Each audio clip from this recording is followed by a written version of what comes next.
अस्सलाम वालेकुम friends, welcome to my channel. Drama serial Behroop की सेकंड लास्ट एपिसोड में क्या हुआ था ये मैं आपको इस वीडियो में बताऊंगी। लेकिन वीडियो में आगे बढ़ने से पहले अगर आप मेरे चैनल पे न्यू हैं तो मेरे चैनल को सब्सक्राइब कर दें, बेल आइकन को प्रेस कर दें ताकि मेरी आने वाली हर नई वीडियो आपको मिल सके।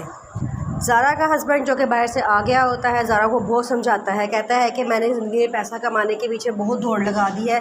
अब मैं सोच रहा हूँ कि मुझे फैमिली को टाइम देना चाहिए। मैं सब कुछ छोड़ छाड़ के तुम लोगों के पास आ गया हूँ। पहले मैं बहुत बिजी हो रहा था, तुम्हें टाइम नहीं दे रहा, तुम्हें इसी बात की मुझसे नाराज़गी थी, लेकिन अब मैंने सब कुछ छोड़ दिया है। मैं सिर्फ तुम्हारी खातिर और घर वालों की खातिर वापस आ गया हूँ। तुम मेरे साथ हंसी खुशी ज़िंदगी गुजारो। ज़ारा बड़ा खुश होती है, वो कहती है ठीक है। पहले तो काफ़ी देर वो मानने से इनकार कर रही होती है, लेकिन फिर वो बाद में मान जाती है। फलक ज़ारा के घर जाती है और कहती है कि मैं जानती हूँ कि आप लोगों की दोस्ती और मोहब्बत बहुत पुरानी है, लेकिन मैं क्या करूँ, मैं अपने शोहर के बगैर अब नहीं रह सकती। मेरा उनके अलावा कोई भी इस दुनिया में नहीं है। आप प्लीज़ हम दोनों के दरमियान से निकल जाए। ज़ारा कहती है मैं तुम दोनों के दरमियान में कभी हुई थी ही नहीं। मैंने बहुत कोशिश की थी तैमूर को अपने साथ माइल करने की, लेकिन वो नहीं हुआ, क्योंकि वो सच्ची मोहब्बत करता है तुमसे। जाओ तुम अपने घर जाओ और अपनी नई ज़िंदगी का आगाज़ करो। वो बहुत खुश होती है। फिर ज़ारा तैमूर को फ़ोन करती है और सारी बात बताती है कि तुम्हारी बीवी तुमसे बहुत मोहब्बत करती है, वो मेरे पास आई थी, अपनी मोहब्बत की भीख मांगने, जाओ उसके पास वापस हो जाओ।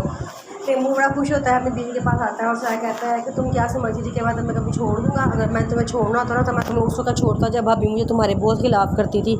मैंने उस वक्त ये हरकत नहीं की, तो मैं अब कैसे तुम्हें छोड़ सकता हूँ जब तुमने मेरे दुखों में मेरा साथ दिया है, हर मुश्किल में मेरे साथ खड़ी रही हो। मैं तुम्हें कैसे छोड़ सकता हूँ, और तुमने ये सोच भी कैसे लिया। आगे से फलक कहती है कि तो क्या आप मुझे कभी नहीं छोड़ेंगे, मुझे कभी धोखा नहीं देंगे। तैमूर कहता है मैं तो तुम्हें कभी नहीं छोड़ूंगा, लेकिन तुम भी मुझसे वादा करो कभी मुझे छोड़ के नहीं जाओगी। तो कहती है ठीक है, मैं मरते दम तक आपको छोड़ के नहीं जाऊंगी, और मगर मैं मर भी गई ना तो मरने के बाद भी आपको तंग करूंगी। आगे से तैमूर कहता है कि नहीं अब बस बहुत हो गया, मरने की बातें नहीं होंगी, अब सिर्फ अच्छी अच्छी बातें होंगी नई ज़िंदगी को आगे बढ़ाने की। फलक बहुत खुश हो जाती है। किंजा बहुत रोती है। वो फिर अपने वकील के पास जाती है और जाकर उन्हें कहती है कि आप मुझे कोई अपार्टमेंट दिखा दें, ये घर बेचना पड़ेगा क्योंकि मेरे पास खर्च करने के लिए पैसे ख़त्म हो चुके हैं, बच्चों की ज़रूरियात बहुत ज़्यादा हैं। वो कहते हैं ठीक है। वो उसे अपार्टमेंट में ले जाते हैं और वहाँ जाकर कहते हैं कि ये देखिए ये अपार्टमेंट बहुत अच्छा है, आपके लिए बच्चों के लिए बड़ा सहूलत रहेगी, ये सेफ़ है, यहाँ पर चोरी का भी डर नहीं है, और यहाँ पर करीबी कंपाउंड है, वहाँ बच्चे जाके भी खेल लेंगे, और वॉकिंग डिस्टेंस पर जो है दुकानें भी हैं, वहाँ से आपको जाके सौदा भी लाने में मसला नहीं होगा।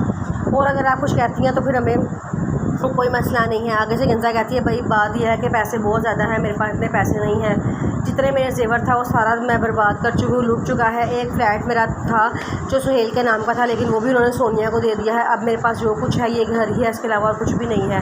तो वो कहते हैं कि फिर तो बड़ा मुश्किल हो जाएगा हमें आपको ये घर देना। किंजा रोती हुई वहाँ से निकल जाती है। सोनिया बड़ा दुखी होती है, उसको सारा कुछ याद आ रहा था कि उसने इतनी बड़ी गलती की कि किंजा के सामने सारी बातें मान ली और सारी बातें जो है उसके होने वाले हस्बैंड ने सुन ली।